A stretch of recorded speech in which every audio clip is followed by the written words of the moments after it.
ಕಾರ್ಯಕರ್ತೆಯರಿಗೆ ಸೂಪರ್ವೈಸರ್ ಹುದ್ದೆಗಳು ಸಿಗುವುದು ಯಾವಾಗ? ಈ ಪ್ರಶ್ನೆ ಮೇಲಿಂದ ಮೇಲೆ ಉದ್ಭವ ಆಗ್ತಾನೆ ಇರುತ್ತೆ. 2014ರ ನಂತರದಿಂದ ಅಂಗನವಾಡಿ ಕಾರ್ಯಕರ್ತೆಯರಿಗೆ ಸೂಪರ್ವೈಸರ್ ಹುದ್ದೆಗಳು ಗಗನ ಕುಸುಮಗಳಂತಾಗಿವೆ. ಸೂಪರ್ವೈಸರ್ ಹುದ್ದೆಗಳಿಗಾಗಿ 2016ರ ಕೊನೆಯಲ್ಲಿ ಕರ್ನಾಟಕ ಲೋಕಸೇವಾ ಆಯೋಗ ಕೆಪಿಎಸ್ಸಿಯ ಮೂಲಕ ಸ್ಪರ್ಧಾತ್ಮಕ ಪರೀಕ್ಷೆಗಳು ನಡೆದವು. 592 ಹುದ್ದೆಗಳ ನೇಮಕಾತಿ ಪ್ರಕ್ರಿಯೆ ಈಚೆಗಷ್ಟೇ ಮುಕ್ತಾಯಗೊಂಡಿದೆ. ಪ್ರತಿ 5 ವರ್ಷಕ್ಕೊಮ್ಮೆ ನಡೆಯಬೇಕಾದಂತಹ ಅಂಗನವಾಡಿ ಮೇಲ್ವಿಚಾರಕಿಯರ ಹುದ್ದೆಗಳ ಮುಂಬಡ್ತಿ ಈಗ ನಿಂತು ಹೋಗಿದೆ.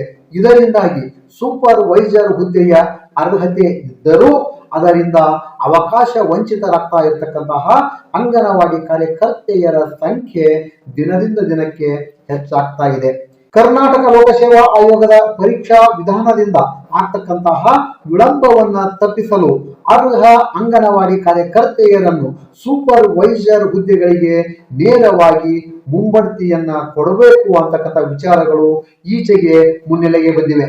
ಸರ್ಕಾರದ ಮಟ್ಟದಲ್ಲಿ ಅದರ ಬಗ್ಗೆ ಸಾಕಷ್ಟು ಬಾರಿ ಚರ್ಚೆಗಳು ನಡೀತಾ ಇವೆ. ಕಳೆದ 3 ತಿಂಗಳುಗಳ ಹಿಂದಷ್ಟೇ ಬೆಳಗಾವಿಯಲ್ಲಿ ನಡೆದಂತಹ ಪೋಷಣ್ ಮಾಸಾಚರಣೆ ಸಮಾರಂಭದಲ್ಲಿ ಮಹಿಳೆ ಮತ್ತು ಮಕ್ಕಳ ಅಭಿವೃದ್ಧಿ ಇಲಾಖೆ ಸಚಿವೆ ಲಕ್ಷ್ಮೀ ಹೆಬ್ಬಾಳ್ಕರ್ ಅವರು 400 ಜನ ಅರ್ಹ ಅಂಗನವಾಡಿ ಕಾರ್ಯಕರ್ತೆಯರಿಗೆ ಸೂಪರ್ವೈಸರ್ ಹುದ್ದೆಗಳಿಗೆ ಸ್ಪರ್ಧಾತ್ಮಕ ಪರೀಕ್ಷೆ ಇಲ್ಲದೆಯೇ 1 ಬಾರಿ ಮುಂಬಡ್ತಿಯನ್ನ ಕೊಡಲಾಗುವುದು ಅಂತ ಘೋಷಣೆಯನ್ನ ಮಾಡಿದ್ರು.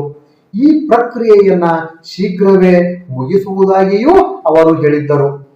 ಇನ್ನು ನಮ್ಮ ಪ್ರಮೋಷನ್ ನಮ್ಗೆ ಮಾಡ್ಬೇಕು, ಇನ್ನು 30-40 ಪ್ರಮೋಷನ್ಗಳನ್ನ ಮಾಡುವಂತ ಅವಕಾಶ ಇದೆ ಮೇಡಮ್ ಅಂತ ನನಗೆ ಹೇಳಿದ್ದೀರಾ. ನಾನು ಮೊನ್ನೆ ಬೆಂಗಳೂರಿಗೆ ಹೋದಾಗ ಈ ಒಂದು ಫೈಲ್ ಅನ್ನ ತೆಗೆದುಕೊಂಡು ಬನ್ನಿ ಅಂತ ನಾನು ಈಗಾಗಲೇ ನಮ್ಮ ಡೈರೆಕ್ಟರ್ಗೆ, ಸೆಕ್ರೆಟರಿ ಅವರಿಗೆ ಸೂಚನೆಯನ್ನು ಕೊಟ್ಟಿದ್ದೇನೆ. ಆದಷ್ಟು ಬೇಗ ಸೂಪರ್ವೈಸರ್ಗಳು ಕೂಡ ACDPO ಮಾಡುವಂತ ಒಂದು ಪ್ರಯತ್ನವನ್ನ ಮಾಡ್ತೀವಿ. ಅದರ ಜೊತೆ ಒನ್ ಟೈಮ್ ಪ್ರಮೋಷನ್, ಅದು ಅಂಗನವಾಡಿ ಕಾರ್ಯಕರ್ತರು ಇರ್ಬೋದು, ಬೇರೆ ಬೇರೆ ಹಂತದಲ್ಲಿ ಕೆಲಸ ಮಾಡುವಂತವ್ರು ಇರ್ಬೋದು. ಒನ್ ಟೈಮ್ ಪ್ರಮೋಷನ್ ಅವರನ್ನ ಸೂಪರ್ವೈಸರ್ ಅನ್ನಾಗಿ ಮಾಡುವಂತ ಫೈಲ್ ಅನ್ನು ಕೂಡ ರೆಡಿ ಮಾಡಿದೀನಿ. ಅಂಗನವಾಡಿಯಲ್ಲಿ ಕಲಿತಂತವ್ರು, anganwadi teacher, degree holder, second year ಒಳ್ಳೆ ಮಾರ್ಕ್ಸ್ ತಗೊಂಡಂತವ್ರನ್ನ ಸೂಪರ್ವೈಸರ್ ಮಾಡ್ಲಿಕ್ಕೆ ನಾನು ಈಗಾಗಲೇ ಸರ್ಕಾರಕ್ಕೆ 400 ಜನರನ್ನ ಸೂಪರ್ವೈಸರ್ ಮಾಡ್ಲಿಕ್ಕೆ ಒನ್ ಟೈಮ್ ಪ್ರಮೋಷನ್ ಕೊಡ್ಲಿಕ್ಕೆ ಈಗಾಗಲೇ ಸರ್ಕಾರಕ್ಕೆ ಫೈನಾನ್ಸ್ ಡಿಪಾರ್ಟ್ಮೆಂಟ್ಗೆ ಪ್ರಸ್ತಾವನೆಯನ್ನ ಕಳಿಸಿದ್ದೇನೆ. ಮುಂಬರುವಂತ ದಿನದಲ್ಲಿ ಅದನ್ನು ಕೂಡ ಮಾಡಿ ನಿಮ್ಮ ಸೇವೆಗೆ ಒಂದು ಗೌರವವನ್ನ ಕೊಡುವಂತ ಕೆಲಸವನ್ನ ಮಾಡ್ಲಿಕ್ಕೆ ನಾನು ತಯಾರಿ ಮಾಡ್ತಾ ಇದ್ದೀನಿ ಅಂತ ಹೇಳ್ತಾ, ಅಂಗನವಾಡಿ ಕಾರ್ಯಕರ್ತರ ವಲಯದಲ್ಲಿ ಅಂದಿನಿಂದ ಸೂಪರ್ವೈಸರ್ ಹುದ್ದೆಯ ಕನಸುಗಳು ಗರಿಗೆದರಿಕೊಂಡವು. ಸಚಿವೆ ಲಕ್ಷ್ಮೀ ಹೆಬ್ಬಾಳ್ಕರ್ ಅವರು ಹೇಳಿದಂತೆ ಸೂಪರ್ವೈಸರ್ ಹುದ್ದೆಗಳ ಮುಂಬಡ್ತಿ ಪ್ರಕ್ರಿಯೆ ಯಾವಾಗ ಆರಂಭವಾಗುವುದೋ ಅಂತ ಅಂಗನವಾಡಿ ಕಾರ್ಯಕರ್ತೆಯರು ತುದಿಗಾಲಲ್ಲಿ ನಿಂತು ಕಾಯ್ತಾ ಇದ್ದಾರೆ.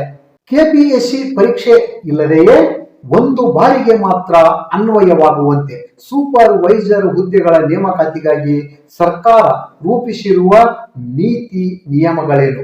ಈ ಬಗ್ಗೆ ಸಚಿವರು ವಿವರಣೆಯನ್ನ ಕೊಡಬೇಕು ಅಂತಕ್ಕಂತಹ ಒಂದು ಪ್ರಶ್ನೆ ಬೆಳಗಾವಿ ವಿಧಾನಮಂಡಲ ಅಧಿವೇಶನದ ವಿಧಾನಸಭೆ ಕಲಾಪದ ಪ್ರಶ್ನೋತ್ತರ ವೇಳೆಯಲ್ಲಿ 2025ರ ಡಿಸೆಂಬರ್ 10ರ ಬುಧವಾರ ಪ್ರಸ್ತಾಪವಾಯಿತು.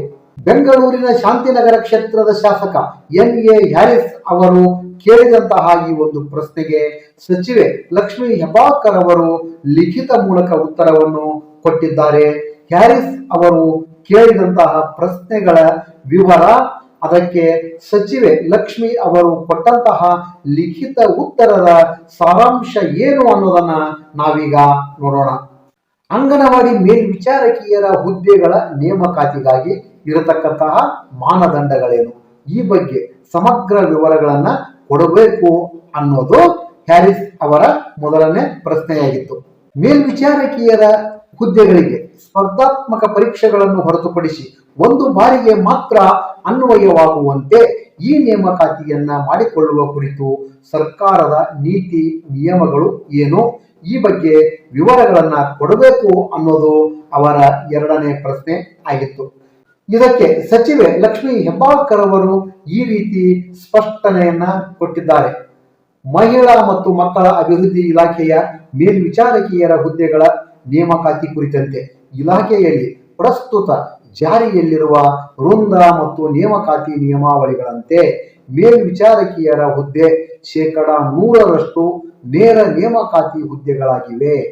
ಸದರಿ ಹುದ್ದೆಯಲ್ಲಿ 25% ಹುದ್ದೆಗಳನ್ನು ಸಾಮಾನ್ಯ ಅಭ್ಯರ್ಥಿಗಳಿಗೆ ಕರ್ನಾಟಕ ಸಿವಿಲ್ ಸೇವಾ ಸ್ಪರ್ಧಾತ್ಮಕ ಪರೀಕ್ಷೆಗಳ ಮೂಲಕ ನೇರ ನೇಮಕಾತಿ ಮೂಲಕ ಆಯ್ಕೆ ಮಾಡಲಾಗುವುದು ಮತ್ತು 50% ಹುದ್ದೆಗಳನ್ನು ಪದವಿ ಪರೀಕ್ಷೆಯಲ್ಲಿ ಪಾಸಾಗಿ 5 ವರ್ಷ ಅಂಗನವಾಡಿ ಕಾರ್ಯಕರ್ತೆಯರಾಗಿ ಸೇವೆ ಸಲ್ಲಿಸಿರುವ ಹಾಗೂ 25% ಹುದ್ದೆಗಳನ್ನು ಪದವಿ ಪೂರ್ವ ಪರೀಕ್ಷೆಯಲ್ಲಿ ತೇರ್ಗಡೆ ಹೊಂದಿ 10 ವರ್ಷ ಅಂಗನವಾಡಿ ಕಾರ್ಯಕರ್ತೆಯರಾಗಿ ಸೇವೆ ಸಲ್ಲಿಸಿರತಕ್ಕಂತಹ ಅಂಗನವಾಡಿ ಕಾರ್ಯಕರ್ತೆಯರಿಗೆ ಕರ್ನಾಟಕ ಸಿವಿಲ್ ಸ್ಪರ್ಧಾತ್ಮಕ ಪರೀಕ್ಷೆ ನೇರ ನೇಮಕಾತಿ ಮತ್ತು ಆಯ್ಕೆ ಸಾಮಾನ್ಯ ನಿಯಮಗಳು 2006ರಂತೆ ನೇಮಕಾತಿಗೆ ಅವಕಾಶವನ್ನ ಕಲ್ಪಿಸಲಾಗಿದೆ.